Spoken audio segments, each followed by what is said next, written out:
E aí pessoal, bom dia, sejam bem-vindos a mais uma aula.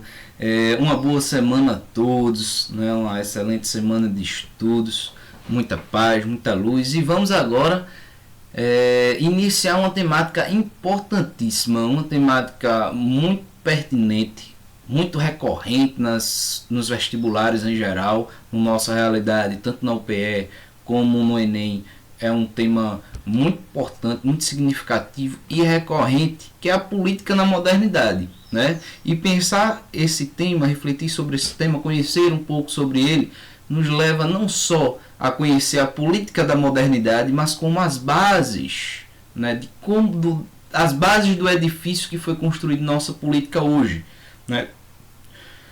Não só a política enquanto politicagem, mas a noção de política no seu sentido mais originário, mais fiel, as formas de política, as vertentes políticas, a própria constituição do Estado, da forma como ele é, das leis. Então, nós temos a base aí nessa política da modernidade. Por isso, pensando o novo ethos, o que é esse novo ethos, esse novo lugar, essa nova cidade, esse novo Estado que surge aí na modernidade, né? Vamos agora tentar entender um pouquinho desse contexto histórico, né? Vamos nos situar aí para a gente poder compreender melhor os autores, os conceitos que serão abordados posteriormente. Um pouco desse contexto histórico da modernidade a gente já viu, porque nós estudamos a questão da epistemologia, da teoria do conhecimento na modernidade. Então a gente começou a estudar esse período a partir dessa questão mais epistemológica, da teoria do conhecimento, a partir de Descartes, Hume, Spinoza, Locke, Kant. Então vimos todos esses autores, todos esses pensadores importantíssimos. Outro tema fundamental também, só que agora a gente vai ver dentro dessa perspectiva política, né, como esses movimentos que rompem aí com a Idade Média e surge aí o que a gente chama de Idade Moderna, ele vai estar presente, marcando também essa questão da política. Então vamos estudar um pouco de filosofia política na modernidade, tá? Enquanto aí contexto histórico e os principais conceitos que a gente percebe nesse período, né? Temos nessa transição da filosofia medieval, da época medieval para o início do Estado moderno, um grande movimento que é o Renascimento, né? E o que é renascimento? O que é que está nascendo de novo ali? O que é que se pretendia que fosse recuperado? Esse espírito da antiguidade clássica, né? Dos grandes filósofos clássicos, dessa discussão da arte, da filosofia, da política ao modelo grego, e não ao modelo medieval, que estava muito atrelado à questão religiosa, à questão da crença, à questão das superstições, que era todas as explicações tinham como base a teologia e não a filosofia pela filosofia. Então há uma tentativa de uma recuperação do espírito da antiguidade, só que de uma forma diversa, né? Porque aí nós temos o advento da ciência, nós temos uma revolução científica, nós temos a ciência clássica grega, ela é excluída, né? Fica esse espírito de busca do conhecimento, de desassociação com a questão religiosa, mas há uma nova ciência, há um novo modelo epistemológico, como nós vimos, né? Que vai dar uma nova dimensão também à antropologia, a forma de conceber o homem. No entanto, algo típico desse renascimento e relacionado a essa questão antropológica é o antropocentrismo. O homem no centro das decisões, no centro das ações, no centro do pensar o ethos. E pensar essa nova política, pensar essa nova forma de organização social, pensar esses novos modelos de Estado, de fato, partir de uma noção antropocêntrica. O homem está no centro agora. Porque nós vimos aí na política em Agostinho, nós vimos aí na política em Tomás de Aquino, uma política baseada no referencial divino.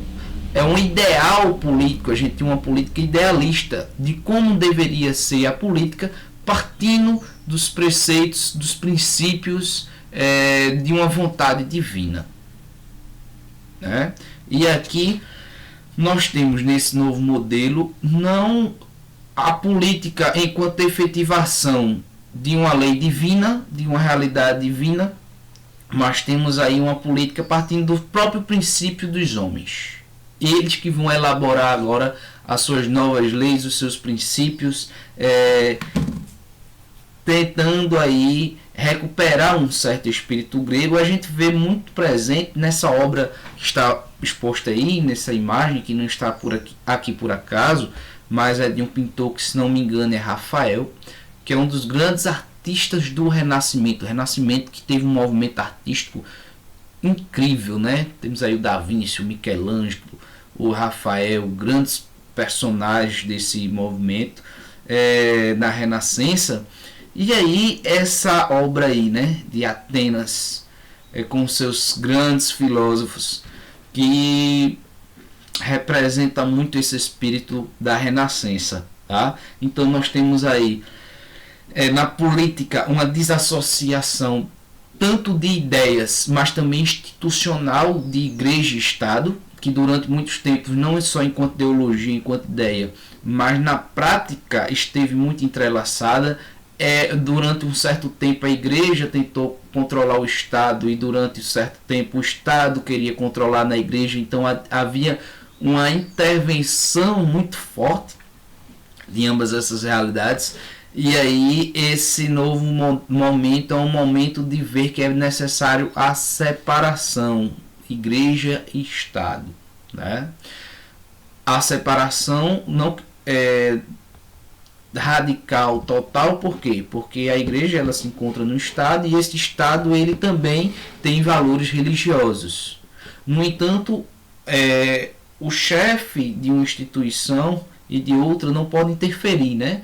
Não pode ter essa interferência. As ações elas precisam ser tomadas de maneiras distintas. Então há essa desassociação, né?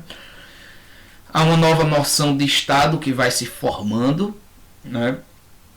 Um outro movimento pós-renascentista, mas que vai estar aí dentro desse espírito da questão da revolução científica e um novo modelo do mundo, de um antropocentrismo, vai surgir aí o racionalismo. E a gente vê essa expressão do racionalismo nas teorias do conhecimento, né? Só que essa forma de pensar o mundo, essa questão mais racional, sobretudo em contraposição a uma posição que visa mais a fé, ela vai estar presente na política também. E aí vem o iluminismo, né? Filósofos do iluminismo como Kant, a gente vai se deparar com eles aí também. Conceitos que vão surgir aí, muito comum, muito frequentemente, que a gente vai se deparar nessa filosofia moderna, que vocês já ouviram falar aí, temas muito importantes aí para as redações da vida também, né? É a questão do contratualismo. A gente vai ver aí com alguns dos filósofos, né, o contratualismo, o absolutismo, muito presente aí também. E a república, né, a coisa pública, res, em latim, que significa res, coisa pública, do povo. Então a república, essa coisa pública, é uma noção que ela vem ganhar uma estrutura maior, que ela vem ganhar uma estabilidade maior, novas noções, né? E aí a gente vai perceber essa estruturação da república também, a partir da modernidade, né? Não está dado tudo no começo, mas ela que vai se desenvolvendo, se delineando a partir desse período. Nós temos aí, né, enquanto os principais nomes não são os únicos, né, mas nós temos aí, enquanto base, enquanto estrutura desse primeiro período da modernidade aí, alguns autores que são muito importantes nesse processo, e são autores que em relação aos vestibulares são muito recorrentes também, né? Temos aí o Maquiavel, provavelmente todo mundo já ouviu falar, e essa sua obra O Príncipe. Então Maquiavel podemos dizer que é o primeiro filósofo que pensa a política nesse sentido aí, vai ser o primeiro filósofo de mais relevância, de mais influência, inclusive hoje tem muito político lendo suas obras, né? Ele é um cara que vai mudar radicalmente a forma de pensar a política, né? Ele é importantíssimo dentro dessa política nova, moderna. Maquiavel é sem dúvida um dos grandes nomes. Mas temos aí também o Montesquieu, é uma figura que vocês já devem ter visto também em história em outros anos, e aí com a sua obra O Espírito das Leis, né, vem ser aí muito importante nesse período. E temos esse time aí, esse trio parada dura dos contratualistas, né, os famosos contratualistas. Temos aí o Thomas Hobbes, né, que vem na sua obra O Leviatã trazer essa questão do contrato social, tão falado, tão mencionado. Vamos tentar entender nos mínimos detalhes o que é esse contrato, o porquê esse contrato. Esse contrato ele pressupõe uma antropologia, ou seja, uma forma de conceber o homem. Vem aí a noção de natureza humana nos três, né? Vem essa noção de natureza humana, uma concepção antropológica de como o homem é naturalmente, e aí a necessidade desse contrato. Vamos entender aí o que é que Hobbes quer dizer quando ele diz que o homem é o lobo do homem. Essas frases que vocês utilizam muitas vezes nas redações aí, vamos tentar entender de fato para a gente usar ainda com mais propriedade, tá?